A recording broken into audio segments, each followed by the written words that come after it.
It's time for a Big Blue Kickoff Live. Nobody can ever tell you that you couldn't do it, because you did. On Giants.com. You know what I saw? New York Giant Pride. And the Giants mobile app. 17-14 is the final. One touchdown, we are world champions. Believe it, and it will happen. Part of the Giants Podcast Network. Let's go out there like a bunch of crazy dogs. Have some fun.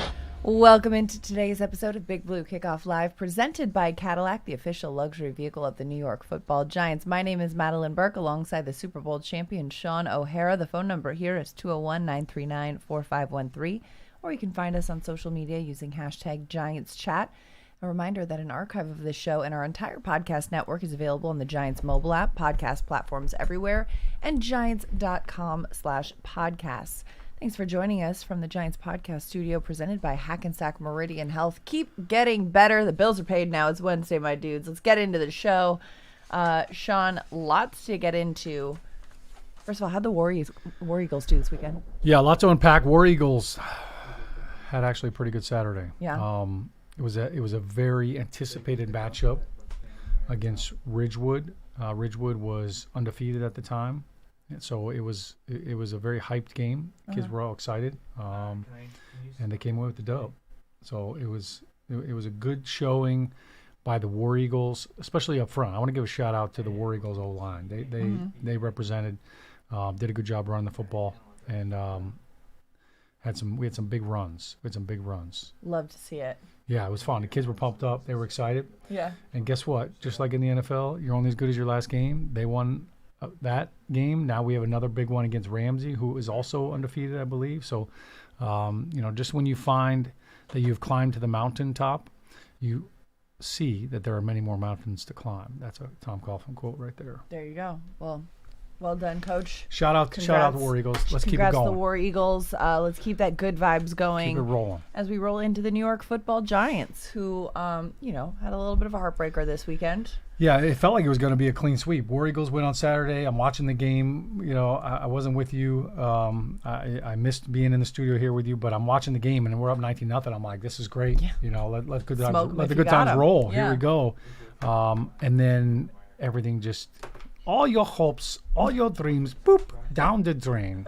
Like fourth quarter, it's like, what in the world's going on? It's like bizarre world. I don't know if all of a sudden the oxygen, depletion became a factor, but the Giants went 5 quarters basically without giving up a touchdown, without giving up a point. Without giving up a point. And then boom, all of a sudden fourth quarter was an explosion. And it just felt like, and there were times where it was like, oh man, they're getting back in this game. And then Jackson Dart would lead them back and they would get momentum back. And then it just, it all fell apart there at the end. And look, there's a lot of blame to go around. I think Bruce Arians used to always have a saying, look, we don't point fingers, we make fists. And when you make a fist, all your fingers point right back at you. So I think everybody's got to do that. You make a fist, because there are plenty of reasons why they lost this game, and it wasn't just the PATs. It was the defense not being able to get off the field, and it looked very similar to the Dallas game. The way at the end of the game, look, you got to clamp down. And I don't care if you're rushing 3, or rushing 5. There are coverage lanes you're supposed to be in. And look, you can blame coaches all you want for the call. They mishandled that defensive coverage on that big throw. If you can't execute the defensive coverage, yes, you're rushing 3, you're dropping 8, and you're playing double robber. But if you're not dropping 8, nobody should be open. Right. Like, forget about it. It's not the pass rush. That wasn't an issue. So there's that issue. And then offensively, like Jackson Dart said it himself, he threw a bad interception on third down, which, if you have a rookie quarterback, you may not want to put him in a position where he's going to have the chance to make a bad decision like that. Yeah. So you run the ball. So look, there's a lot of things in play here. A lot of people that are looking at saying, man, I could have done better in this situation. Mm-hmm. Certainly Jackson has to take care of the football. You can't throw an interception right there, and then give your defense a short field. But there were a lot of good things too that came out of that game. Yeah. And I think when you look at the way of Jackson Dart played. The way he made some big-time throws and added the spark to the offense. When they needed to go down the field and score a touchdown, they did that, and they finished it. I think that was good. The defense did have that 4th and 19 throw to Wandale Robinson was great. Yeah, that was sick. But even Jackson will tell you, he missed the throw to Jalen Hyatt deep. He missed it. There were a couple of opportunities for some big plays that you missed throws that happened. I think the one thing that last week when we talked about this game, the big matchup was going to be how does the offensive line handle this crowd noise, the silent count, new center, no offensive line coach. Carmen Prasillo was home with his wife who was giving birth. Yeah. So that could have easily been a huge distraction and a huge part of the game that went sideways, and it didn't. Nick Bonito was a non-factor, and Jonathan Cooper, not really a non-factor. Andrew Thomas, basically locked them down, and there really weren't issues. I think there was one false start, maybe the whole game, but that was not an issue, which I think going into the game, that was going to be the biggest matchup of the game was could they slow down that pass rush and keep Jackson Dart upright. So yeah, great work by the offensive that. line too. And in a point of change in the game, I think too, was when the injuries started piling up. Earlier in the game, Javon Holland goes down. Dane Belton steps in, and to his credit, incredible performance, especially that goal line stop that we saw that late in the game, fourth and two. He thumped them. Like incredible showing from Dane Belton stepping up. Paulson Adebo goes down. You see Tay Banks step in, but as you're seeing the ones on the defense kind of, go out with injury, that was the beginning of kind of letting off the gas a little bit, I think, on the defensive side of the ball. And that's something that, the Giants are going to have to navigate moving forward. And you also mentioned the missed PATs. The Giants waived Jude McTamney this week in a corresponding roster move as they claimed Corey Black, who they had drafted in the 7th round, didn't make the 53, signed with the Jets practice squad. And the Giants poached him back off the Jets squad like, hey, listen, come home. And because they need help in the defensive backfield. And so that's going to be a move to monitor this week too, is how healthy are the DBs going into this game against Philly. Yeah, obviously that's a big part. And, look, this league is full of, next man up opportunities. So I think that Dane Belton certainly did a great job stepping up with that, with that opportunity. And he made a phenomenal tackle on, I think it was Cortland Sutton on that 4th and 2 to keep him out of the end zone. So that was a great play. I think when you look at, the defensive line, I thought did a good job against this offense. There was a battle going on. Garrett Bowles, their left tackle, he and Kayvon Thibodeau were going at it. Play after play. There was a lot of extracurricular stuff going on. Yeah. But the defense didn't back down. Brian Burns continues to play at another level. When you look at what he's doing, he's the defensive MVP right now. There are still some situational things that are mind-boggling when you see some of the busted coverages. There was a couple times where the defense, and it was on a touchdown in the back of the end zone early on, and I think it might have been one of the first or second touchdowns. The guy was wide open, and the defense was late getting set up and getting lined up, and there was, they were discombobulated, and guys were moving all around. You could see them kind of signaling who has who, and there were guys that were running open in the red zone that should have never been open, and that's just, hey, getting set, getting communication, making sure everybody's on the same page. You've got to figure that stuff out. You got to iron that out. You can't let that happen in week 7. Yeah, and especially you got to figure it out when you're going into a week 8 matchup in the division on the road at Philly at the Link against a team that you just kind of beat the brakes off of on national television on Thursday Night Football. Not only, the Eagles lost to the Giants for the first time in some time on prime time on a day that, was a standalone game. So for several days after, all you saw on the internet was just how great this Giants team is. So for Philly coming into this game, they're going to want to get their lick back. Jalen Hurts is coming off of a perfect passer rating performance last week against Minnesota. Perhaps his best game as a passing quarterback that I've seen of him. But it is interesting because the way that Philly is playing, the run game is not quite what it has been in years past. Yeah, and I think there's a couple of reasons for it. That obviously, the Eagles, their offensive line has had some turnover. But also, speaking of turnover, like sometimes you lose a coordinator, right? And that'll make an impact, right? Kellen Moore takes a job in New Orleans. He's the head coach. But not only did Kellen Moore leave, he took TJ Paganetti with him. And Paganetti was the run game coordinator for the Eagles there. That's a big loss. I mean, people don't really pay attention to the minutia of the coaching staff moves as much as they do the players or the bigger ones. How much is that? Yeah. No, it's a great point. And I think that kind of stymies some of that progression that you had as you say, all right, we're going to carry over from what we did last year. And now it's, hey, things are different. I think that whenever you change run game coordinators and whenever you change kind of the design and the style with which you attack defenses, everybody has kind of their different ways, different formations and different ways of handling things. I think when you compound that with the fact that everybody, after what Saquon did last year, when you play the Philadelphia Eagles, number one mission right now is we got to stop Saquon. Yeah. Shut down 2-6. Like, make them beat us with somebody else. And that is where they've kind of struggled. So, if you have some new offensive plays and some new offensive designs, and then also, you have some change in there at offensive line. Yeah. Now all of a sudden you have a few more negative runs, and I think that's what we're seeing more of this year from Saquon and this Eagles running game is we're seeing a lot more unblocked defenders, a lot more runs for 0 or negative yards. And that was something last year that you never saw. He was untouched for the first 4 yards, and then he was springing those big runs. They're in there, though. Yeah. You can see there's times Saquon actually even ripped off a big run last week, and there was a holding penalty on it. I think it was a 30-yard run.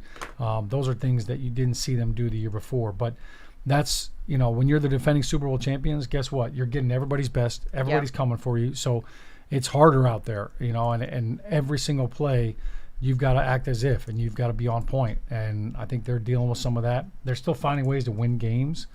It's just through kind of a different formula and a different recipe than what they did the year before. So, listen, let's keep that going. We don't need this to be the Saquon Barkley breakout game. Right. Let that happen, later on. Well, and on Thursday Night Football, when we saw early on in the game, Saquon was breaking off some chunks. He had 31 yards on the first 2 runs. Right, and then and quieted then down. they stuffed them. They bottled them up. I mean, I think that's, obviously Shane Bowen, that's a big point of emphasis for any defensive coordinator. Stop the run first, and then let's be good on third down.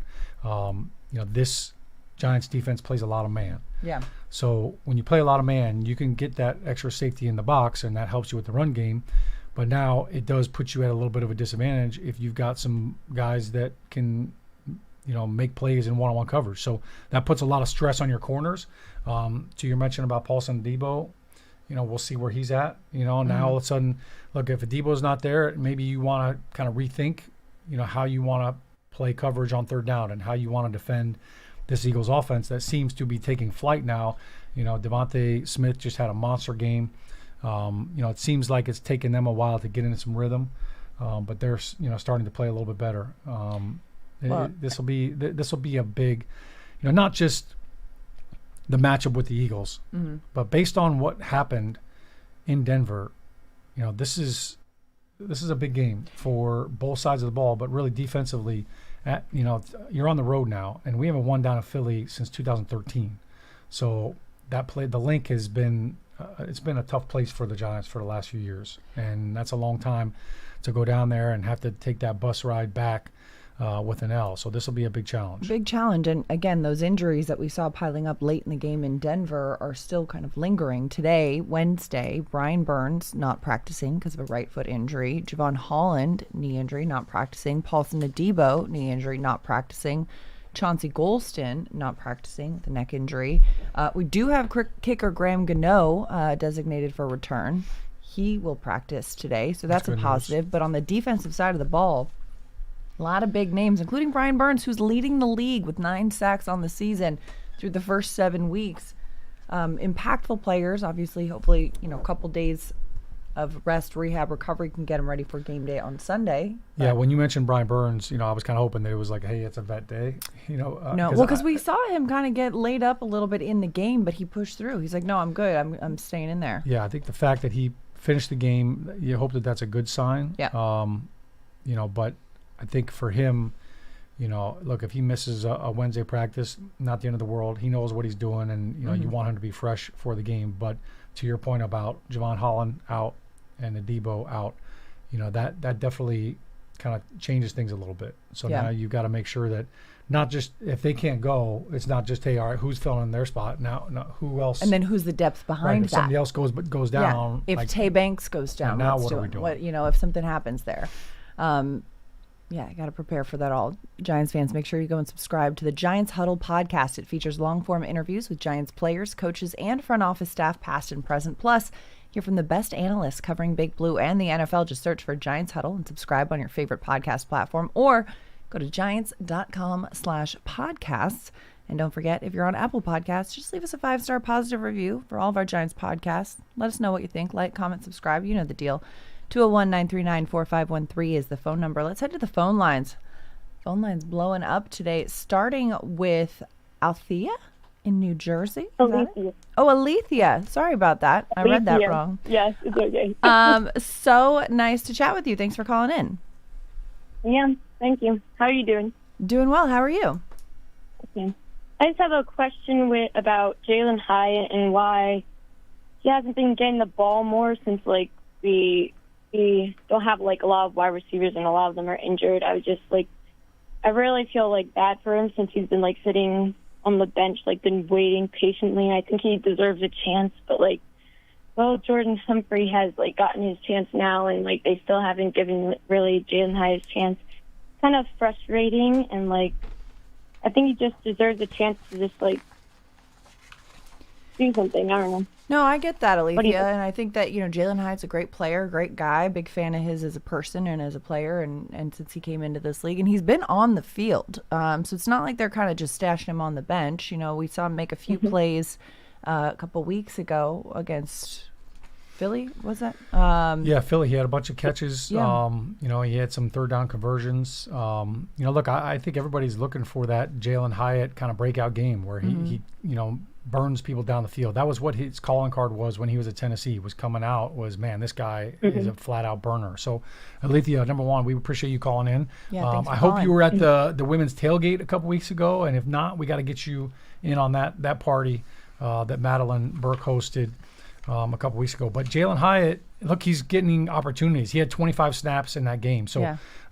Look, to your point, little Jordan Humphrey is definitely getting more of the snaps. He had 70 snaps in that game. So he and Wanda Robinson are really the 1-2 package right now.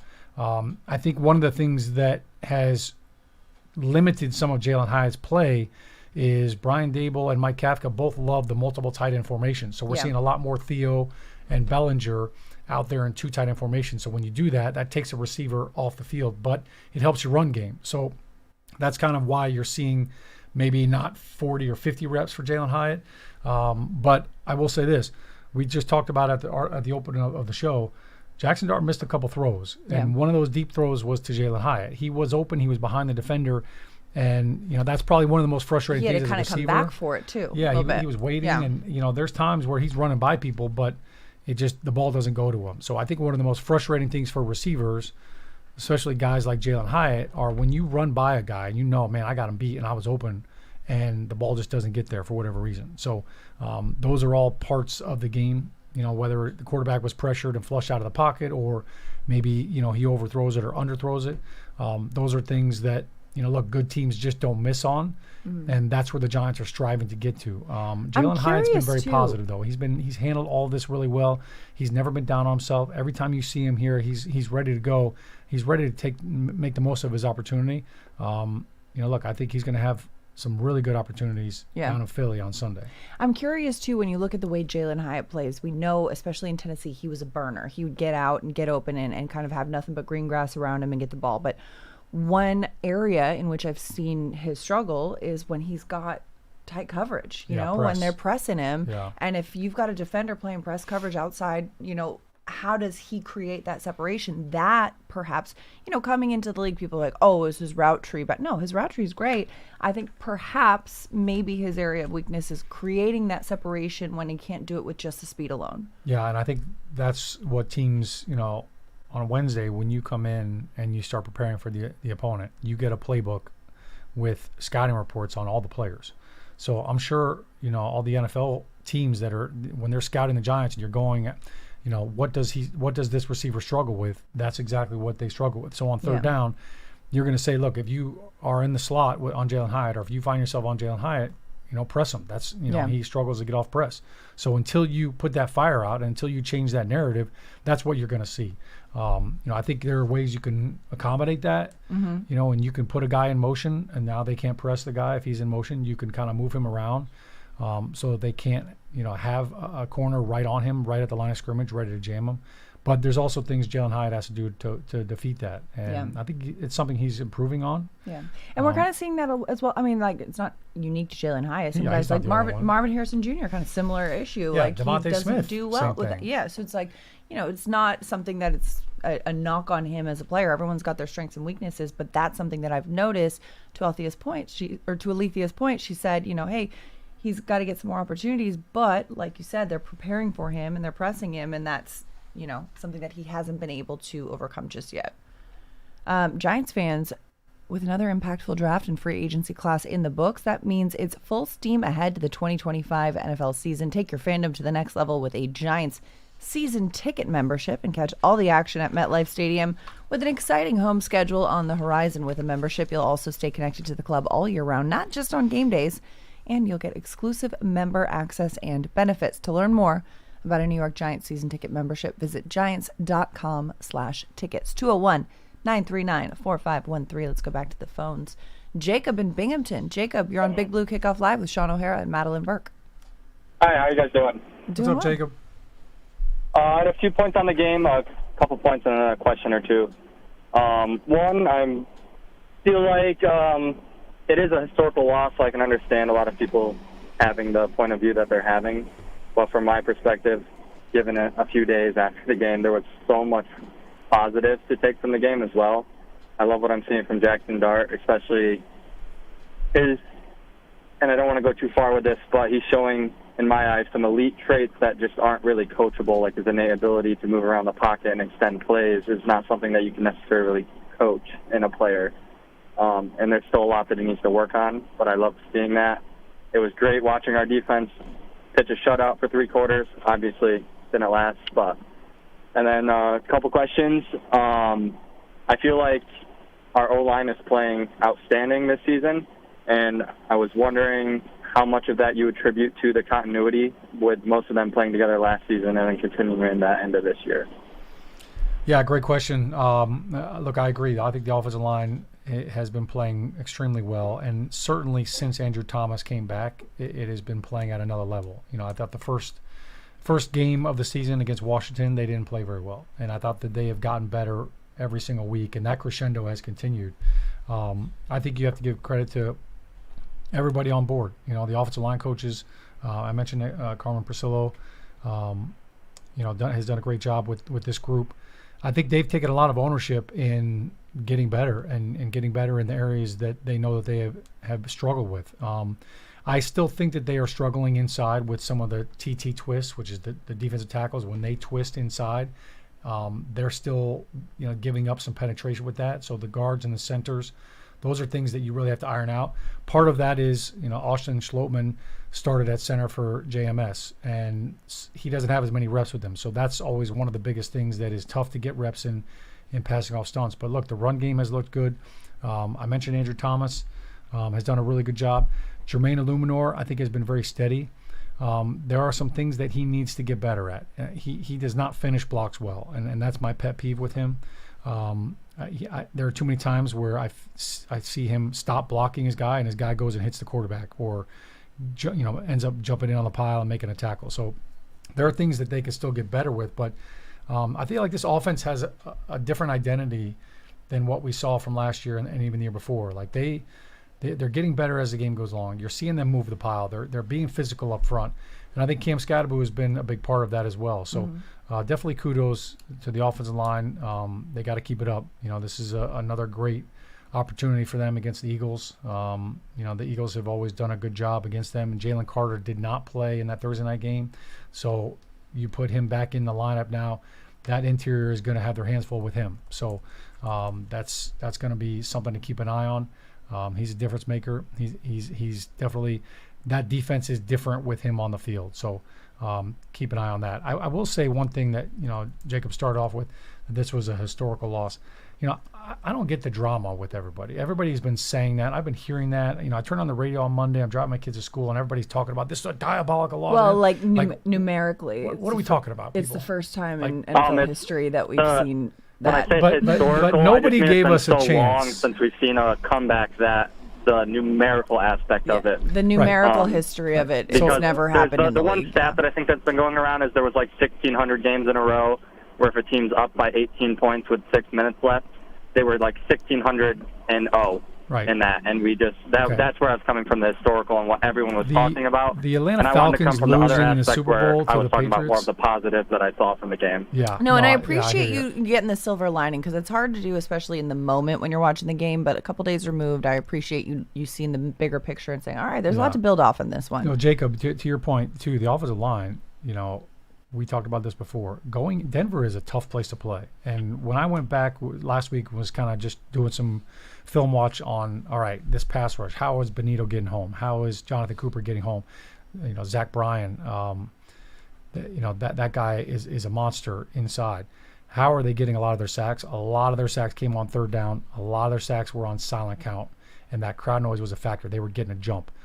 So this offensive line, I thought they did a great job with the silent count. They actually got them off sides a couple times, and they nullified that pass rush. Like, that was not the significant factor of this game that I think everybody thought was going to be going into it. So, listen, I'm having a little fun with you, Jacob, on the historical thing, because I look at it like, they had the number one ranked defense in the league. They were leading the league in sacks. They had the number one third down defense, number one red zone defense.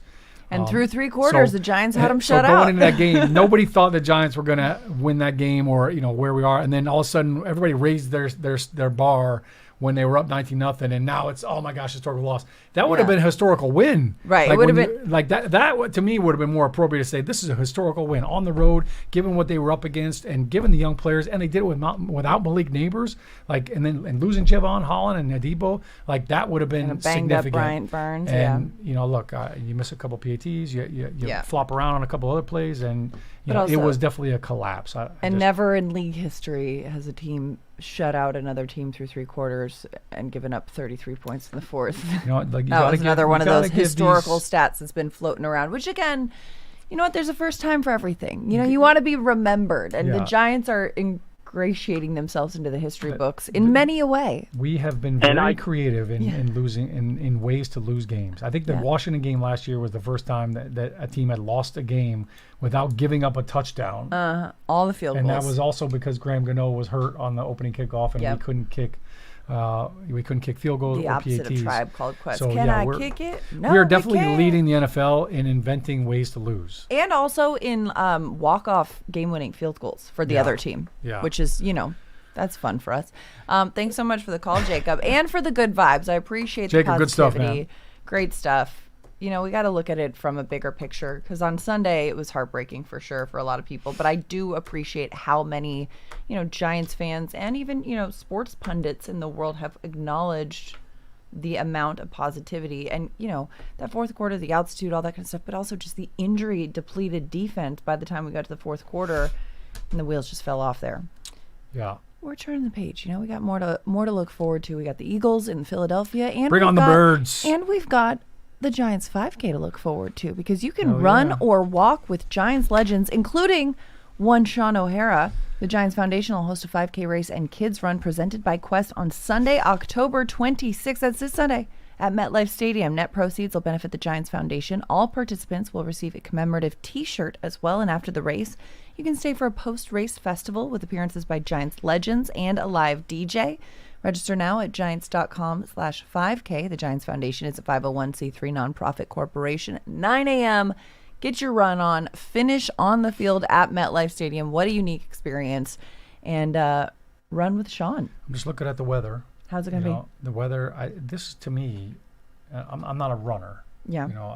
I believe it's pronounced jogging. I'm not I into think the whole the J jogging is soft. thing. You just run for an extended period of time. Apparently this new sport where you just run. I'm not trying to be the best at conditioning for any of you eastbound and down guys.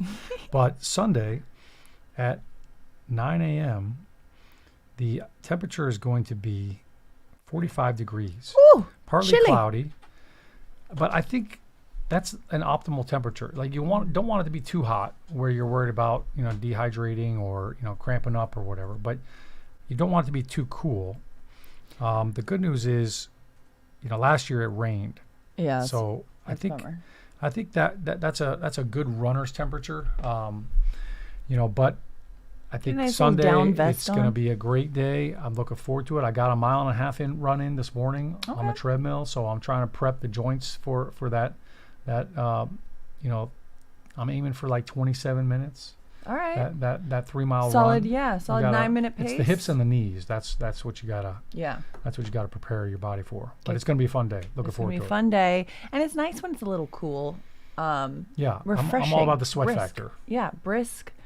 And it'll be a great energy with all the Giants fans out there and Giants legends, and it's kind of a cool thing for for people to be able to just get onto the field at MetLife Stadium too. Yeah, I'm just hoping that there's a keg. Like I feel like that's the pot of gold at the end of the rainbow. Like there better be a damn keg there. Like after you get done with a run, there's nothing better than a little carb loading.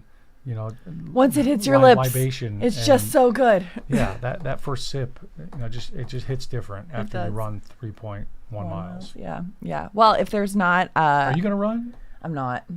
Come on. I know. Why don't you get out there? Let's go. Well, the thing is like do it. I could do it, but then I'd have to where do I shower? I have to do the show, and I can't go all the way home. No, don't go home. There's a women's locker room right here. You go shower right here. That's true. All right, peer pressure is a real thing. Maybe you can do it. Maybe you can do it. Perchance. You get to run on. Think about how good you're gonna feel. And after that, you come over. You could have breakfast here. Listen, exercise gives you endorphins. Endorphins make you happy. You could go in happy the people just players lounge. Use that massage chair. You can get a little. True. Get a little cryo chamber in there. Get a little recovery. I'll do the full. And then you're already here and you're ready to rock. Do the full athlete experience. There's a 9:30 game, I believe, right? This week is the last London game. So you could be watching football while you're getting your recovery on. By 9:30, we'll be hitting the keg on the field. Which tune into Giants postgame live after that. Yeah, guess what? You can watch it on your phone. We've got football on our phone. I don't know if you remember the Eli and Peyton commercials back in the day. Football on your phone. Yeah. No, you'll be standing at the keg. Oh yeah, that's true. With the phone. I don't know. I'll probably still be running. If you start at 9, you'll be done by 9:30. I'm not the fastest, Shaun. That's a 10-minute mile. You could do that. Yeah, I could do that. I could do that. That is a jogging pace. That is not jogging. A sprint. I'm not a sprinter. I'm a jogger for sure. And you can walk. You don't have to run the whole time. There are people that run for a little bit, walk for a little bit, run for a little bit. Yeah, no, I'd get a nice little. I mean, I wouldn't do like the mall walker vibe. I would get a nice little jog in there. Hey, you're not. Yeah, just the hips and the those little nylon outfits. Get one of those in too. I don't know. We can see. All right, let's go back to the phone lines. As much as we're shenanigan. Hey, Farva, what's that place you like with all the stuff on the walls? Shenanigans? 201-939-4513. Let's get this train back on the tracks. Jamal calling in from Dallas. Jamal, how's it going? You're on Big Blue Kickoff Live with Shaun and Madelyn. Hey, Shaun. Hey, Madelyn. Thanks for taking my call. How y'all doing? Thanks for calling. What's up, Jamal? Hey, I'm gonna be the Grinch a little bit. Oh, here we go. Calling from Dallas. Big deal. Right? You're in enemy territory. And that's the disturbing part, right? So, diehard Giant fan, long time. So all the things I was just talking about, right, prior, just all the things that have gone wrong over the last few years with the kicking or defense or offense, line, offensive line cohesiveness not being intact, and now it looked like we have something. So there's a lot of silver lining. But my concern is with all the positive silver lining, just because we have that silver lining or those positive things, that doesn't always transfer for the following year, right? That doesn't mean that. And I like what I see from Dart. I think he's a quality quarterback. Liked him at Ole Miss. Thought he was skilled and good there. I was happy when we drafted him. But, my thing is, okay, what does year 2 look like? Year 1, nobody has tape on you. You're still going off a college film, whatever NFL games you put on tape. And the second year is really the test. Second and third is really the test of, all right, is this kid really it? I'm hoping he is, and I'm thinking he will be if we continue to stack the way it looks like we're looking. With that being said, my concern is, do we have the right people in place to stack what we need to stack? And my concern is, I don't trust the people that we have in place. I feel like we continue to run into these situations with the PAT kicker, with miscues on defense, whether it's players not playing to their level or potential or their draft status, receivers not able to make the play they need to make, things of that nature. It's like coaches with making bad clock management decisions. It's just a lot. It's like, okay, if we're moving on the upside and we have all these positive things going, do we have the right people in the building to make sure we don't continue to be looking outside in. 5 games, 6 games. We're right there, but we're not good enough. We need this. It feels like every year we need an extra piece. We need this. We need that. And it's like we hurt ourselves. The historic part, right? I'm watching the game in my living room, taking care of chores. We up. What is it, 23-8? I'm like, oh, we got this. Feeling good. I'm like, oh, yeah, this game's in the bag. I'm like, all right, we got this game. I can get a little distracted. Yeah. You're going carpet. You're cleaning the kitchen. You're doing it with dusting a the little. bookshelves. You got a little bounce to your step, right? But then, but in my head, I'm like, man, this is too good to be true. To the Broncos, what are you? I was anticipating a letdown, right? And then I turned the game away, and next thing you know, it's like 23-19. I'm like, whoa, what's going on? And I'm telling you now, I knew it was going to happen as soon as they told me, and I hate to call out players, but as soon as Deontay Banks got in the game, they make that fluke catch in the end zone, and I'm like, oh my God, they're going to target Deontay Banks. Oh my God, they're going to target Phillips. Oh my gosh, they got a target on their backs. Anytime, if I'm a fan, even though I'm a former college football player, if I'm a fan, and I can see that, I know DCs who do this for a daily living are like, all right, number 2's in the game, number 22 is in coverage, go at them. Those are targets. Yeah. You know what I mean? And it's just frustrating to know that, oh my gosh, they're liabilities. Like, guys, I don't know what it is. Howard and John were talking, saying that he's the 3rd best quarter on the depth chart. I get it, but it has to be somebody competing for a strong 3rd with him. There's no way he's our last hope. Because if that's the case, either he needs to step up and get it together because he's a liability, or we need to get somebody else in there that can do the job to a better status than what he's doing. And then I want to go back to the first caller about Jalen Hyatt. I was a big fan of him at Tennessee, even though I know everybody was joking him because he only could run fades or streaks and stuff like that. But the problem is he doesn't know how to stem DBs off, right? He doesn't know how to stem DBs off when they are playing on him, tight coverage and press coverage. So that's the problem. Even in the game against Denver, even though the ball was overthrown to him, he might be able to catch a ball if he's not running, looking back 15 yards. Run to your point, and then look. As a receiver, your job is to run and then start looking to high point the ball. You don't run looking back the whole time. That's why Dart could have judged just, should I throw it so you could get it? Or, you're running looking backwards. No, that's not how you're taught to run, especially on a streak or a fade. You run, you get to a point, and then you turn your head around, anticipating the ball after, you get to your mark. But anyway, all that to say is just a lot of these players I don't feel like are developing to the level we need to develop them at based on their draft. And like I said, I just don't know if we have the right people in the building. Well, time will tell, Jamal, and you know, as a former football player yourself in college, and all, it's such a week-to-week league. It's such a week-to-week game. You're only as good as what you've done on the field. I mean, after Thursday Night Football's win over the Eagles, nobody was questioning if there's the right people in the building, and then all of a sudden they lose. And I was. I'm like, okay, I wasn't too high. I'm like, all right, this is good. We beat the Eagles, but also to your point, they had no Carter. We took advantage of some things as you're supposed to, right? They're still NFL players, and we took advantage of it. My thing is, like you said, week to week. Can we do the same thing when they have all their people and we don't? Right, exactly. You know what I'm saying? Can we compete to that level and when they're rolling? So all I'm saying is I just think we have the talent. I see it. Love Scottaboo. He's a dog. Arizona State kid, stat kid from Cali. I'm a San Diego guy, so I'm from Cali. So love his attitude, love his energy. Dart, same thing. It's just too many miscues. All right. Too many things that are happening, and I don't know if we need to go in year 4 just hoping and praying because we have some athletes. Are these people the right people to get this thing going? All right. Well, thank you so much for the call, Jamal, and thanks for getting all that stuff out there. Back to one of the first points he made, though. Let's go through because Jamal made a lot of points. To unpack, There's a lot to unpack. I'm pretty sure here. Jamal played receiver when he started talking about he got a stem off of press coverage. Yeah, which again, that's the point we made earlier as well. I think that we agree. I think he's seeing stuff. But here's what I will say to his first point about Jackson Dart.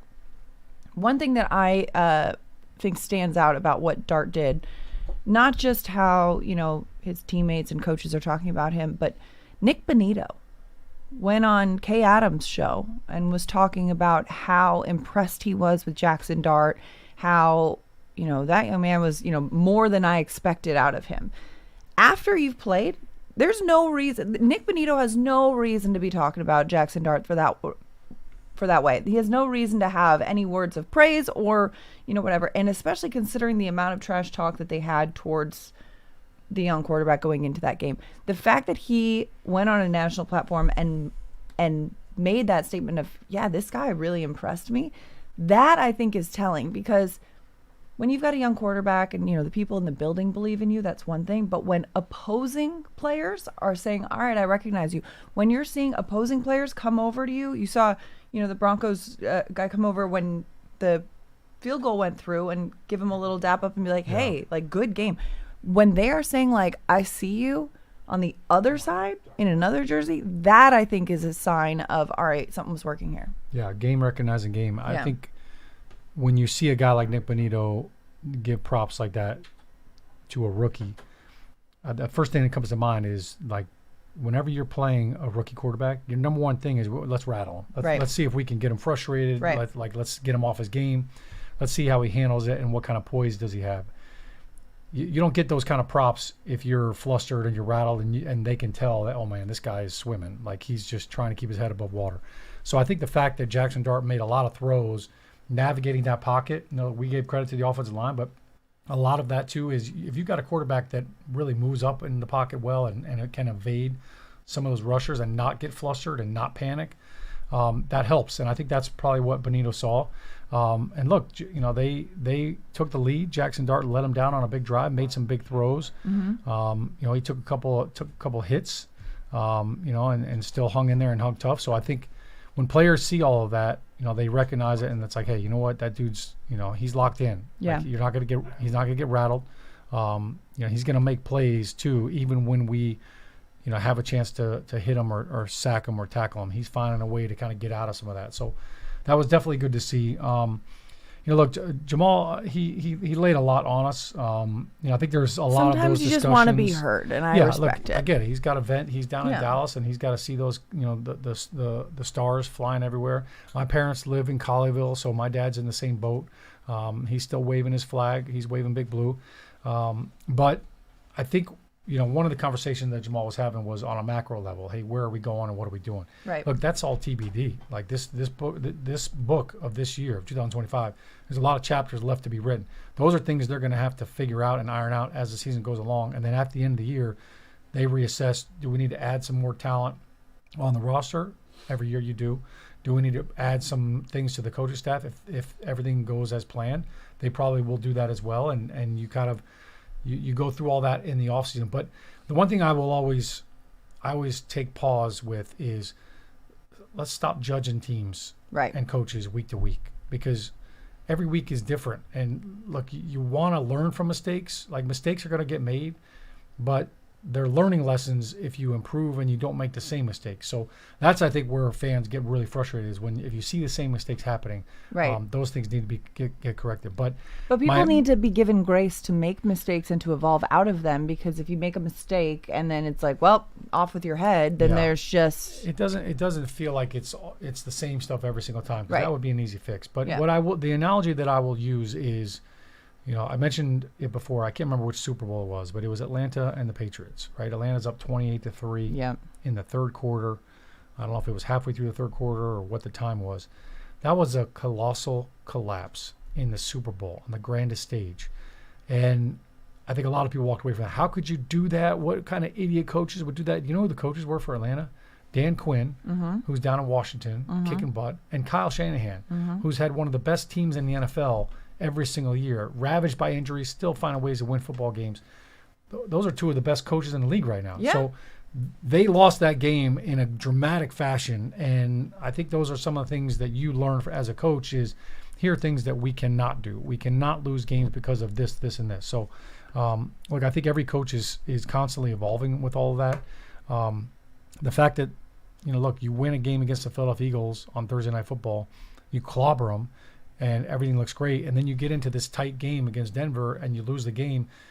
Those are because of certain little plays, certain situations where, guys, this is the difference between winning and losing. It could be these two plays. Forget about the kicks. It could be these two plays, one on offense, one on defense. Yeah. And those are the things that, as players, your coaches can talk to you ad nauseum about it. This is what we can't do. This is how we have to handle the situation. You have to learn as a player how to win. It's not just, hey, all right, we're going to play 3 great quarters and we've got the game won. No, that's not how it happens. You get the game into the fourth quarter, and then you make the plays in the fourth quarter to win you the game. Execute. That's what the players have to learn, and they have to understand that is when you have to make those plays. Right. The Giants' official connected TV streaming app, Giants TV, brings original video content and game highlights on demand and direct to Big Blue fans. Giants TV is free on Apple TV, Roku, and Amazon Fire TV, and on the Giants mobile app. 201-939-4513. Let's get through these last few calls as our show dwindles down, starting with Malachi in Florida. Malachi, thanks so much for calling in. You're on Big Blue Kickoff Live with Shaun and Madelyn. Hello. Thank you for having me. I had 2 questions. I wanted to talk about our wide receiver core. Obviously, Neighbors is hurt, but I feel like Slayton hasn't really put up production. He's been hurt as well and out the last few weeks with the hamstring. Yeah, I know he got that hamstring injury, but even during that game, I just felt like he wasn't like fighting to catch those contested balls, where I feel like he should be when he's the veteran in that group. Comparison to like last week when Humphrey, with his big body frame, he caught one of those contested balls. He jumped up for that ball. And like this week, even though we had amazing offensive production, we had one receiver catch a ball this week, which is just a little concerning, right? And obviously, if the coaches are planning for it to be a tight end heavy game plan, like that's one thing. But I just feel like in what I've seen, not just from one game, but from multiple games beyond Neighbors when he was healthy, our other wide receivers just haven't really put the tape for me to be like, okay, like we can build around that. I think Wandell has showed some promise, right? But he's smaller and he's a slot receiver, I believe that's the proper word. Where I would like to see our other wide receivers, or if we need to find different ones, right? Because I feel like there's been like, oh, let's trade for Waddell. Like, can we get picks for Slayton? To like, I'm just throwing something out there to see what we can get in a draft. Otherwise, I just haven't felt the from our other receivers. And then I guess my only other question is, what would you guys be looking right now from what we've seen for that first round pick? Are we looking more defense or offense? Like, where are we at with that? Thank you. Oh, thanks so much for calling in, Malachi. First round draft pick next year. I think we're not quite there yet. We don't even know where the Giants are picking. I appreciate the question. We're not going to waste our time with that right now. There's a lot remains to be seen. We got a whole off season to talk about that. And also, the draft order can be myriad of things and all that kind of stuff that just, we're not in draft season just yet. But please call back later on in the year and we'll circle back to that topic. Look, I mean, I'm not really sure what the question was with Darius Slayton. He has been hurt. Just he wanted to vent. Slayton has been the big play option for years now. And everybody, there's been times where people are like, oh, Slayton's not that great, and then all of a sudden, boom, he has a monster game, and he shows up and ends up. He's actually played really well against Philly. Well, and to compare, that's for one reason. For some reason, that's always been his go-to. His game. Some of his best games have been against the Birds. But to compare it to like NBA, which NBA season just tipped off yesterday, and shooters shoot, right? There's some guys who are big 3-point shooting options, and they'll just everything goes through the bucket, and then sometimes they're on a dry spell, and you just brick. You just need to see the ball go through the hoop. Slayton has had that happen sometimes. When he first came into the league in training camp his rookie year, he had a bad case of the drops. Yeah. Worked through that, got it going. He was great. He was reliable. Every once in a while, though, he gets on a little bit of a spell in which he's like, oops, I got a case of the dropsies. And that happened to him again the other day, which I think Malachi was attributing that to, where, he had that one ball in his hands and kind of dropped it. He knows that. He's watching that. It's something that kind of happens at times. He's got to work through that, get out of that slump again. We all get into our slumps at times. That's his. Yeah, I mean, you look around the league, it happens. Like Marvin Harrison, I mean, he had feet for hands. More than a couple times. I remember Jamar Chase, when his rookie year, I think he dropped the first 3 passes in his first game, and everybody was getting on him. And even Malik Neighbors, his rookie year, he dropped a 4th down pass in Washington that if he catches, we probably win that game. So that is not something that is foreign to that position. But I think, look, this wide receiver core has been stressed. With Malik Neighbors going down, everybody, it's been all hands on deck. Like everybody's got to step up. Everybody's going to get opportunities. Well, and the coverage is so different now too. With Malik Neighbors going down, you no longer have to double or kind of spot like Robert focus on one player. So the coverage is kind of spread a little bit more evenly. Yeah, and look, I think every defense is coming in saying, look, we're not going to give up the big play. We're going to keep everything in front of us. So Darius Slayton, he and Jalen Hyatt both, like, their best asset is their speed. So if defenses are playing too high safeties and they're playing these zone defenses to prevent those big time throws and letting guys get behind them, you have to take what they're giving you. So a lot of that is kind of the second level intermediate type throws and routes. And, that's where you kind of have to adapt as an offense to just say, hey, look, here's what they're doing. Here's how we're going to attack them. And you know what? It's going to have to be a 12-play drive for a couple times until we get them to go single high and man coverage. And now we can get somebody to blow by them. 201-939-4513 is the phone number. Let's go back to the lines. Marcus in California. Marcus, thanks for calling in from the West Coast. You're on Big Blue Kickoff Live with Shaun and Madelyn. Hey, how are you guys doing? Madelyn, Shaun, thank you again. I think I was the only one last 2 weeks ago that said, let's go beat the Eagles, so I'm calling again, superstitious, saying, let's just go beat the Eagles and show them who we are. I like it. So, and, I know no one's probably going to agree with this, but we should probably have two kickers with Koo and Gano, if you could go, just because Koo was 100% last year on extra points, and I think we're going to need touchdowns and not field goals this game anyway. So let's go beat the Birds, and shout out to the offensive line again. Thanks for calling, Marcus. I think, I get what he's saying there, but it is also something to consider how, limited and valuable those game day jerseys are. If you've got two kickers and, you're not saying gonna dress two. You're not going to dress two just because you never know. Like if injuries happen in the DBs, like we saw last week where Paulson Debo, Jamal, you need more depth at other positions, whereas a just in case maybe kicker, it would be tough. Yeah, look. I think you just got to, if you trust Graham. Makatemi was released. I think Younghoe Koo is still on the practice squad. Yep. And Graham Gano has been activated. So I think this is a big week for Graham Gano. He's going to kick today, I'm sure. He's going to kick tomorrow. And if I'm Dave, I'll make him kick Friday. All 3 days, you got to prove to me that you are 100%. If I feel or see any kind of limitation, then, you can't go into a game and have your kicker not healthy for whatever reason. So well, and it's been unfortunate for Graham too, because it's not just that he's gone in with a question and whatnot. There have been moments where he's gone in fully healthy, and then something happens, a new injury pops up. Both. And he is later on, and he's he's on the back nine of his career. He's been in this league for quite some time. These things happen, but you're right. Dable has to say, I unequivocally trust that you're going to be able to go out there and deliver for us. Otherwise, Younghoe Koo's getting the nod. Yeah, and Graham Gano, I mean, look, he's been one of the best kickers in the league, especially 50 plus. Like, I mean, the guy's from 50 yards out, he's been almost automatic. Look, Adam Vinatieri, I think he kicked till he was 45. Yeah. To your point about the injuries, he blew his hamstring out covering a kickoff against Washington in week 2. Like, that's not. Look, I don't know why he was chasing the guy. So, I mean, you could have that conversation, but that wasn't something that was pre-existing and went into the game and it got exacerbated on that play. That happened in the game, on the field. There's nothing you could do about that. Yeah. This latest growing injury, that happened 5 minutes before kickoff. Yeah, that's he just went freak out accident. and was kicking pregame and everything was fine. There was no pre-existing condition, and then all of a sudden, boom, it locked up on him. So those are things that it happened. I mean, it sucks when it happens, but it's not something that you can foresee and you can say, all right, we're going to dress the second kicker for all that. So, no, they're not going to dress two kickers.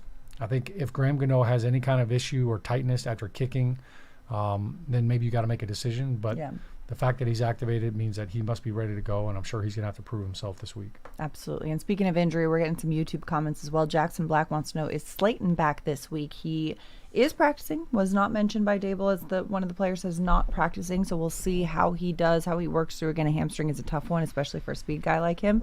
But after missing a couple of weeks, I would anticipate if he's back on the practice field on a regular basis this week, we'll continue to monitor that, and hopefully he will be good to go against the Illadelph, because as you mentioned, Shaun, it's a team that he has historically played quite well against. Yeah, and if he is healthy, it'll be interesting to see, because look, little Jordan Humphrey, he had 74 snaps last week. He actually had more snaps than Wan'Dale Robinson.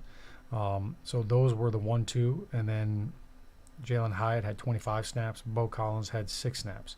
So now if Slayton dresses, the challenge is, you've got Gunnar Olszewski, who's Gunnar Olszewski. He's dressing because he is the Special returner. Teams, yeah. So if you dress 5 receivers, one of those guys is deactivated for Slayton. So maybe you don't see Bo Collins instead of Slayton, but the challenge is those other receivers have to play special teams. So Bo Collins got to play special teams.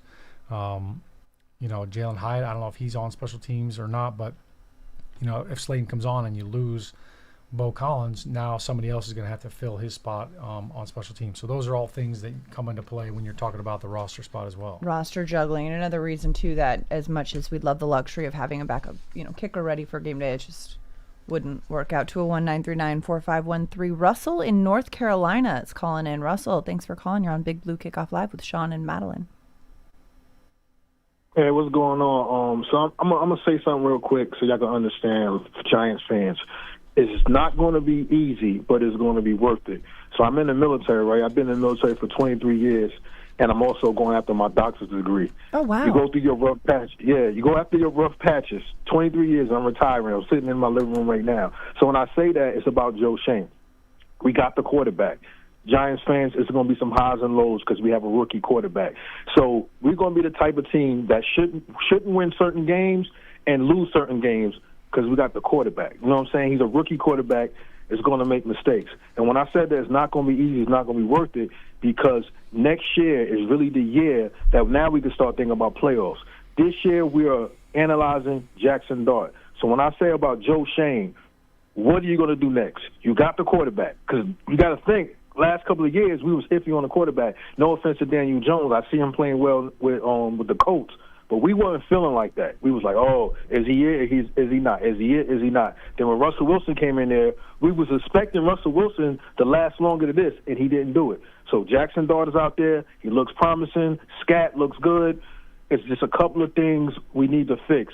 Now it's on Joe Shane, because everybody wanted to call for Brian Dable head. I'm not really mad at Brian Dable. I'm really not mad. Like that last play call when he threw the interception. I understand he believes in his quarterback and he wants to see what he's going to do. We weren't supposed to win at Denver. We took them to the ropes. They came back. Kudos to them. It's okay.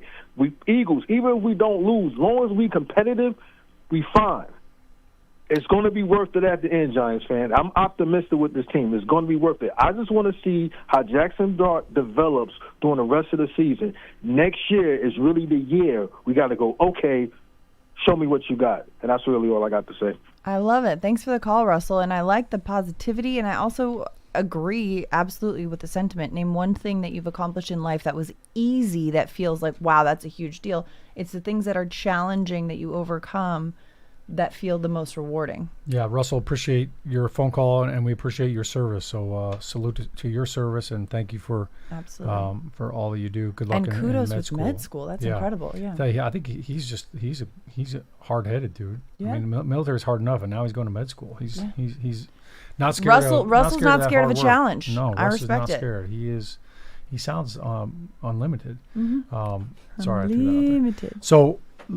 Look, it's been on Joe Shane for years now. This is not new. It was on him to find Jackson Dart, find a franchise quarterback. I think to Russell's point, you either have one or you don't. Right. And I think that's kind of, the NFL has always been a haves and have-not kind of league. If you have a franchise quarterback, then you can spend a lot of your other time building around him. This offseason is going to be completely different. Last year, think about how much time, energy, resources the Giants spent on evaluating these quarterbacks, because they knew they were going to try to get one. And it's okay, not only, this started way back, probably a year and a half ago, just scouting the kids, seeing them in college, flying to their games, watching them in person. The amount of time that they spent bringing them in on visits and flying out to watch them work out, and all of that time and energy now can be allocated to other positions and other players, because you're not going to spend and invest that much time on a quarterback in round 1 or round 2 because you have your franchise guy. So I think that is definitely a valid point. When having your franchise guy also, and you have your identity of what this team is and how this team is building, and kind of figuring out, okay, finding pieces that fit into that identity and that culture, that is being established as this team's building. Yeah, and I think, when you look at the offensive line, you've got some really good players. You're going to want to add to that. You add some talent, add some competition. Cam Scadaboo has been, way more than as advertised. I mean, they got him, they stole him. Yeah. When they drafted him. I think when you look at Tyrone Tracy, what he did his rookie year, you've got a good 1-2 punch there in the backfield, and Malik Neighbors coming off of ACL, obviously, but you've got a stud receiver. You're going to try to add to that, and I think that's where the Giants are going to look when it comes time for all that.